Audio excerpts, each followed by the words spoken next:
तो मैं अब एक्सरसाइज का क्वेश्चन आंसर डिस्कस करने वाली। तो फर्स्ट क्वेश्चन देखते हैं 3.1 का जो है क्वेश्चन क्या दिया हुआ है। Arrange the following metals in the order in which they displace each other from the solution of their salts. And the metals दिया हुआ है aluminium, copper, iron, magnesium and zinc. तो चलिए इसका आंसर देखते हैं। तो यहाँ पर हमारा मेटल जो है वो है copper, iron, zinc, aluminium and magnesium.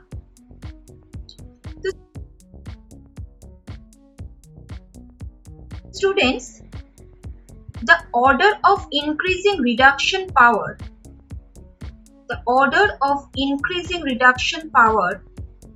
of these metals are increasing reduction power. ये जो मेटल है इसको अगर हम increasing order of reduction power के अकॉर्डिंग अरेंज करें तो ये हो जाएगा, सबसे पहले आ जाएगा copper, least, then iron, then हो जाएगा zinc, aluminium and the greatest reduction power है मैग्नीशियम का। मैग्नीशियम का रिड्यूसिंग पावर सबसे ज्यादा है। तो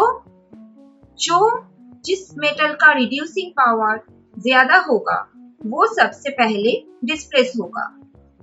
मोर रिएक्टिव मेटल जो है वो पहले डिस्प्लेस होगा। तो more reactive metal displaced faster. The more reactive metal displaced faster.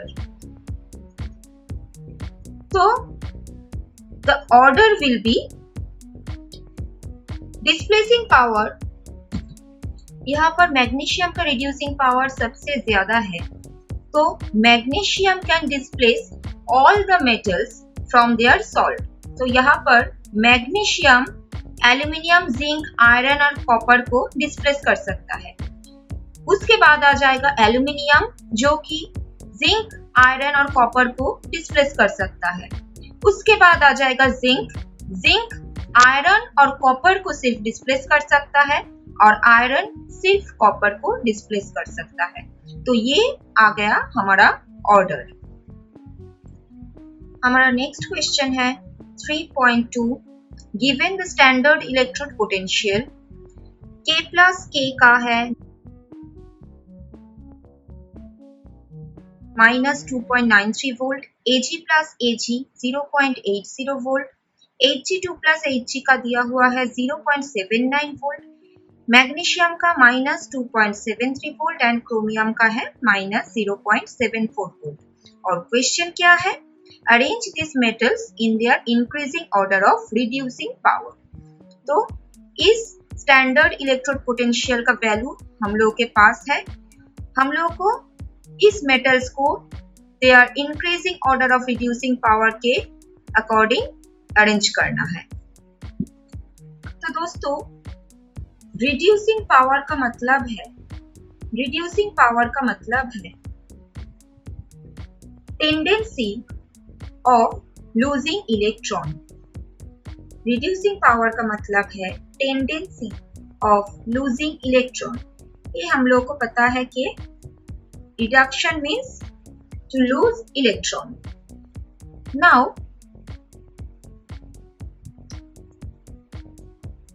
more negative value of reduction potential indicates more is the tendency to lose electron. More negative value means more tendency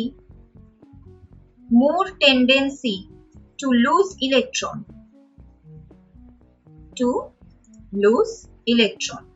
and इसका मतलब है कि more will be its oxidation power. More will be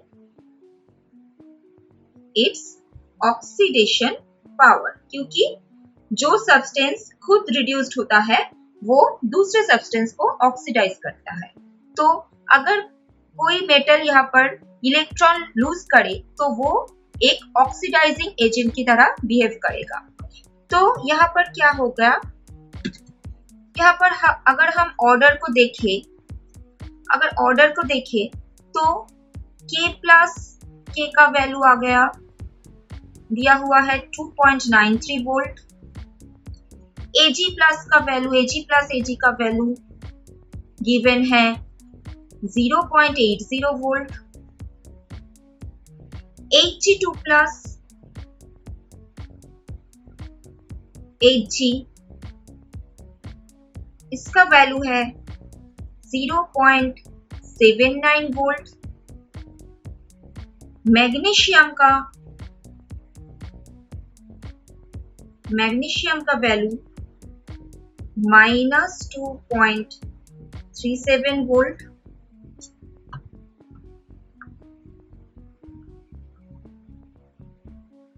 और chromium का जो value है chromium 3 plus, तो chromium इसका वैल्यू आ रहा है -0.74 वोल्ट। तो दोस्तों यहाँ पर सबसे नेगेटिव वैल्यू यहाँ पर है। तो यहाँ पर हम देख रहे हैं कि सबसे नेगेटिव वैल्यू है पोटेशियम का, तो इसका रिड्यूसिंग पावर सबसे लीस्ट होगा। तो ऑर्डर होगा K प्लस K, इसके बाद आ जाएगा Mg2 प्लस Mg, इसके बाद Mg2 के बाद है क्रोमियम,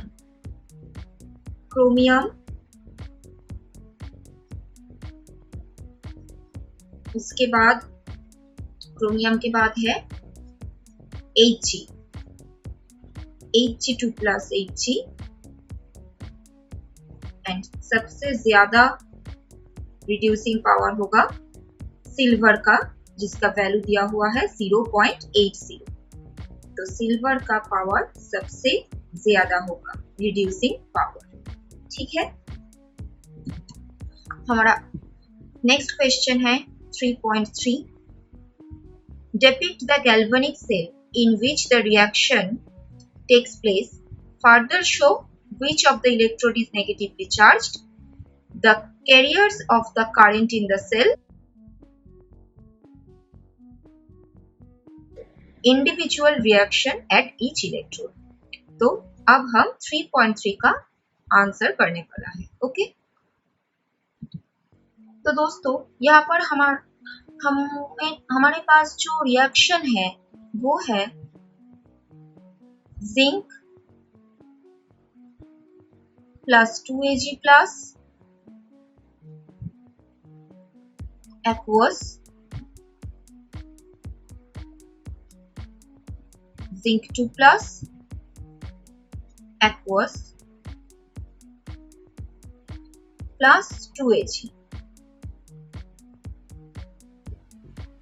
तो हमारा सेल रिप्रेजेंटेशन जो होगा वो हो जाएगा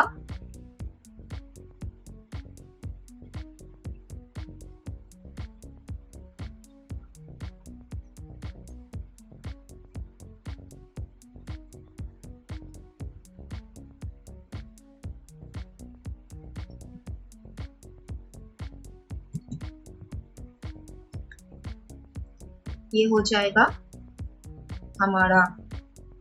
जाएगा एनोड, क्योंकि यहाँ पर जिंक का ऑक्सीडेशन हो रहा है और Ag का यहाँ पर रिडक्शन हो रहा है, तो Ag यहाँ पर हो जाएगा हमारा कैथोड।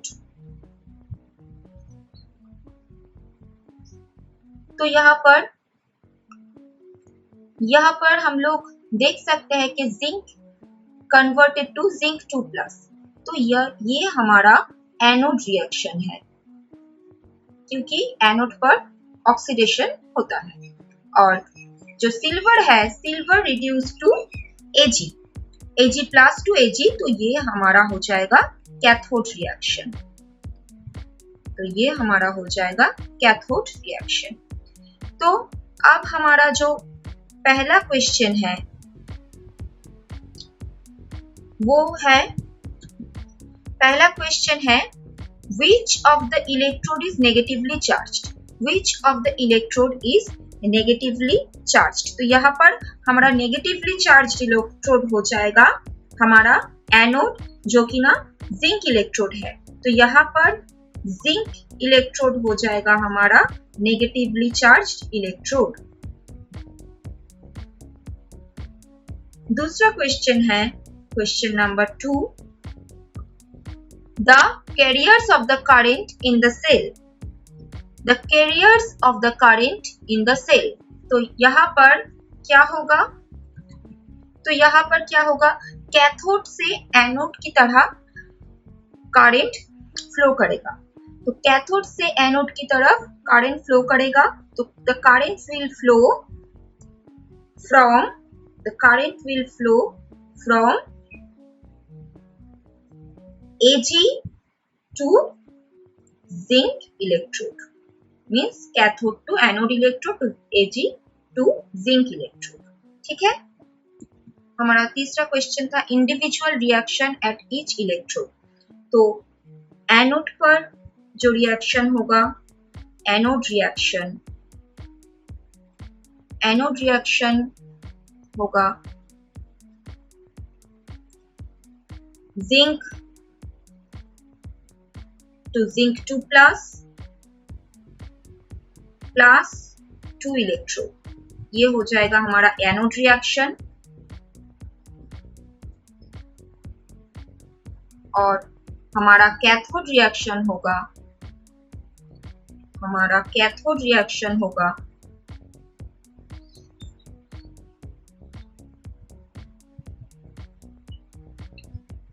सिल्वर Ag प्लस, यहाँ पर बैलेंस के लिए 2 प्लस 2 इलेक्ट्रॉन, ये हो गया हमारा 2Ag। तो ये हो गया हमारा anode reaction and cathode reaction.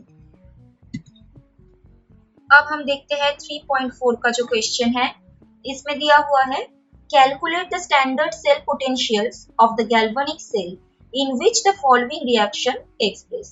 तो दो रिएक्शन यहाँ पर दिया हुआ है, एक है chromium 2Cr plus 3Cd plus,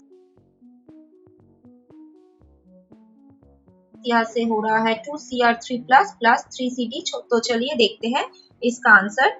और यहाँ पर calculate the del G0 and equilibrium constant of the reaction. यहाँ पर हम लोग को गिब्स फ्री एनर्जी और इक्विलिब्रियम कांस्टेंट को निकालना है। ओके, तो चलिए देखते हैं। तो स्टूडेंट्स, ये है हमारा फर्स्ट इक्वेशन। तो इस फर्स्ट इक्वेशन को अगर हम सेल नोटेशन पर लिखने की कोशिश करें तो ये हो जाएगा, इसका सेल नोटेशन हो जाएगा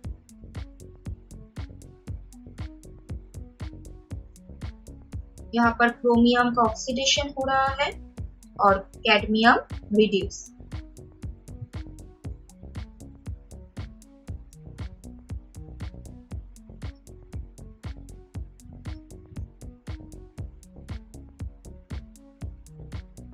तो ये है हमारा सेल नोटेशन। यहाँ पर क्रोमियम का जो इलेक्ट्रोड पोटेंशियल वैल्यू है वो है, क्रोमियम का इलेक्ट्रोड पोटेंशियल वैल्यू है -0.74 वोल्ट और कैडमियम का इलेक्ट्रोड पोटेंशियल वैल्यू है -0.40 वोल्ट। तो यहाँ पर हमारा पूरा सेल का E0 वैल्यू हो जाएगा E0 cathode minus E0 anode. तो इसका वैल्यू आ जाएगा +0.34 वोल्ट। अब डेल्टा G डेल्टा जी इसका फॉर्मूला है minus N F E0 cell. यहाँ पर नंबर ऑफ इलेक्ट्रॉन ट्रांसफर है 6, फैराडे हो जाएगा हमारा 96500 और E0 सेल 0.34। तो इसको अगर हम कैलकुलेट करें तो इसका वैल्यू आ जाएगा -196.83 किलो जूल पर मोल। ये है फर्स्ट इक्वेशन का गिव्स फ्री एनर्जी वैल्यू। अब इसका इक्विलिब्रियम कांस्टेंट को देखते हैं।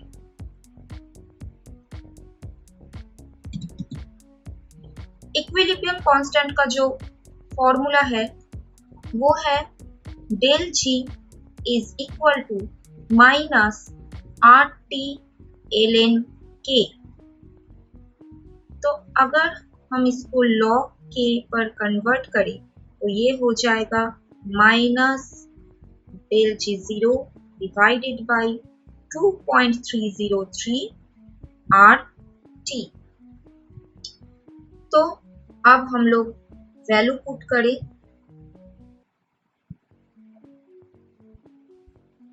डेल 0 का जो वैल्यू है -196.83 इंटू 10⁻³ इसको हम लोग जूल पर कन्वर्ट कर लेंगे डिवाइडेड बाई 2.303। R का वैल्यू है 8.314। टेम्परेचर दिया हुआ है 298 केल्विन। तो इसका आंसर होगा 34.496। ये हो गया हमारा log K का वैल्यू।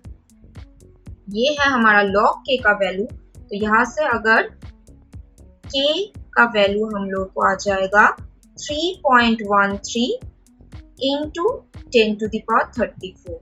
तो ये है हमारा फर्स्ट इक्वेशन का इक्विलिब्रियम कांस्टेंट वैल्यू। तो स्टूडेंट्स हमारा सेकेंड इक्वेशन दिया हुआ है Fe2 प्लस Ag प्लस, यहाँ से Fe3 प्लस Ag। तो इसका सेल नोटेशन आपका हो जाएगा कुछ इस तरह Fe2 plus Fe3 plus Ag plus Ag। ये हो गया हमारा एनोड रिएक्शन और ये हो गया हमारा कैथोड रिएक्शन। तो यहाँ पर आयरन का जो इलेक्ट्रोड पोटेंशियल है वो है -0.77 वोल्ट और Ag का इलेक्ट्रोड पोटेंशियल है 0.80 वोल्ट। तो यहाँ पर हमारा E0 सेल का वैल्यू आ जाएगा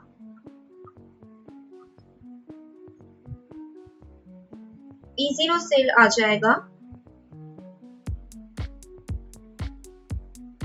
कैथोड माइनस एनोड।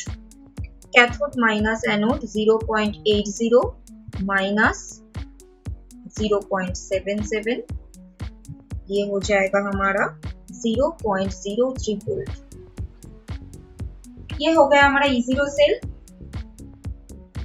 इसके बाद डेल G0 का वैल्यू ये हो जाएगा minus NF E0 cell minus NF E0। यहाँ पर नंबर ऑफ इलेक्ट्रॉन ट्रांसफर है 1 इंटू 96500 इंटू 0.03 और इसका आंसर 2.895 किलो जूल पर मोल। ये हो गया गिव्स फ्री एनर्जी का वैल्यू। इसके बाद इक्विलिब्रियम कांस्टेंट को देखते हैं। इक्विलिब्रियम कांस्टेंट log K इसका वैल्यू हो जाएगा हमारा 0.895 minus into 10 to the power 3 divided by 2.303 into 8.314 into 298 और इसका आंसर हो जाएगा 0.508। ये हो गया log k का, ये हो गया log k का वैल्यू। और यहाँ से अगर हमको k निकालना है तो हम लोग को एंटी लॉग लेना पड़ेगा और उसका वैल्यू आ जाएगा 3.2।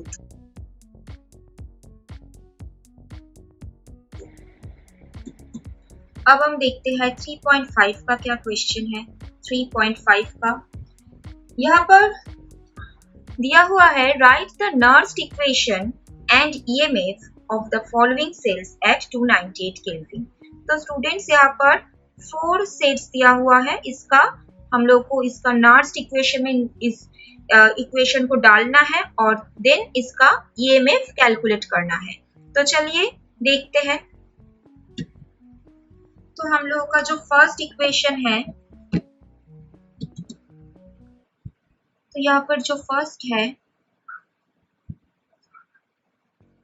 फर्स्ट जो इक्वेशन है मैग्नीशियम का, मैग्नीशियम और कॉपर का, यहाँ पर E0 वैल्यू, E0 सेल हो जाएगा 0.34 माइनस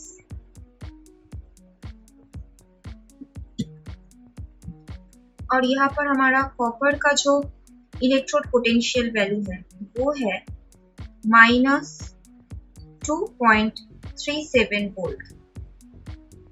तो यहाँ से हमारा E0 सेल का वैल्यू ये है 2.71 वोल्ट। तो अगर हम फर्स्ट इक्वेशन को नर्स्ड इक्वेशन पर डालें तो ये हो जाएगा E is equal to E0 minus 0.059। यहाँ पर इलेक्ट्रॉन ट्रांसफर हो रहा है 2 log Mg2 प्लस का जो कंसेंट्रेशन है डिवाइडेड बाय हो जाएगा कॉपर 2 प्लस का कंसेंट्रेशन। Mg और कॉपर यहाँ पर सॉलिड स्टेट पर होने के लिए ये दोनों का कंसेंट्रेशन हो जाएगा 1। तो E0 का वैल्यू हमारे पास है 2.71, ये हो गया 0.059/2 log Mg2 प्लस का कंसेंट्रेशन दिया हुआ है 0.001 और कॉपर का कंसेंट्रेशन है 0.0001।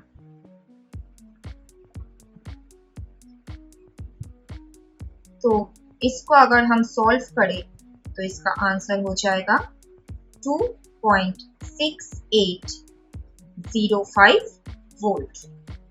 ये हो गया हमारा फर्स्ट इक्वेशन का ई वैल्यू, ईएमएफ। ओके, हमारा जो नेक्स्ट इक्वेशन है वो है नंबर 2, वो है Fe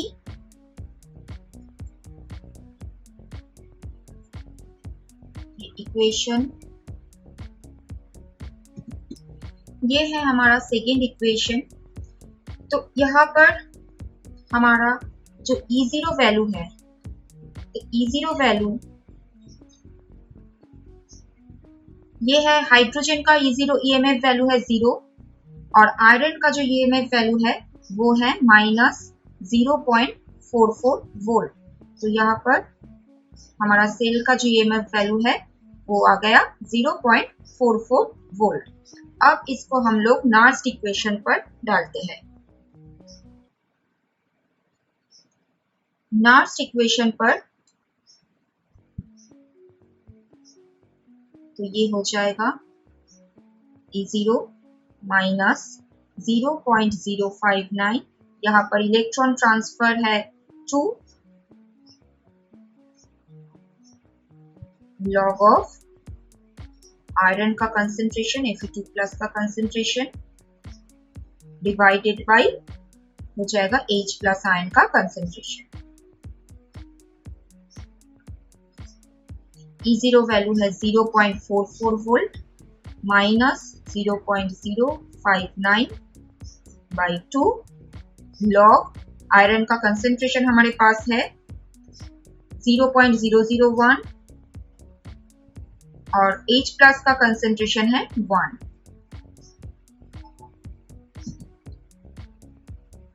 तो इसको अगर हम सॉल्व करें तो ये आ जाएगा हमारा 0.5285 वोल्ट।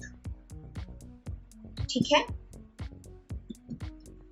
नाउ स्टूडेंट्स, हमारा थर्ड जो इक्वेशन हमारे पास है वो है ये। तो इसका E0 वैल्यू हो जाएगा हाइड्रोजन का 0 माइनस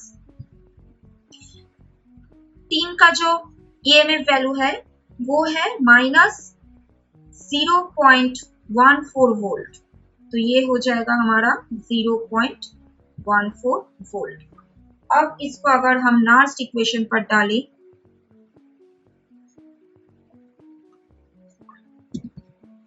तो ये हो गया हमारा नार्स्ट इक्वेशन। यहाँ पर E0 वैल्यू है 0.14 minus 0.059 by 2 log of tin का कंसेंट्रेशन दिया हुआ है यहाँ पर 0.050 और हाइड्रोजन का था 0.020 इसका स्क्वायर।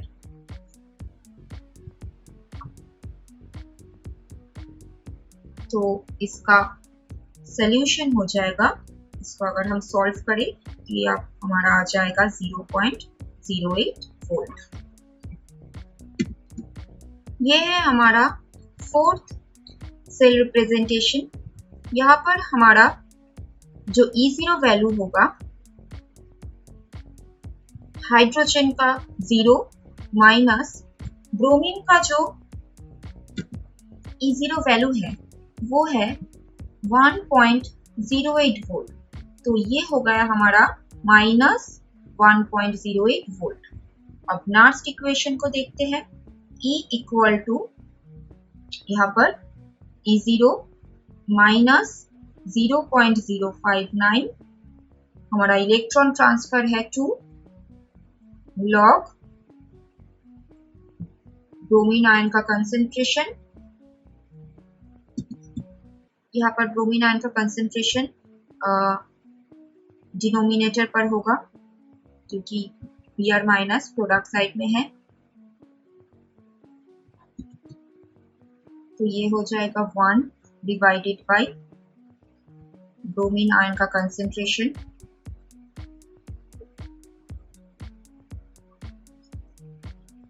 और H प्लस।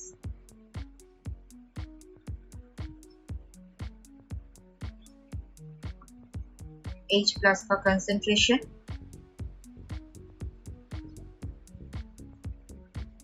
तो ये हो जाएगा minus 1.08 minus 0.059 by 2 log of 1 divided by bromine का कंसेंट्रेशन है 0.01 स्क्वायर और हाइड्रोजन का है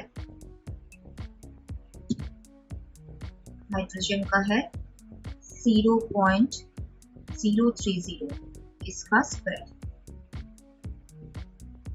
तो इसका आंसर होगा माइनस 1.288 वोल्ट। ये हो गया हमारा फाइनल आंसर।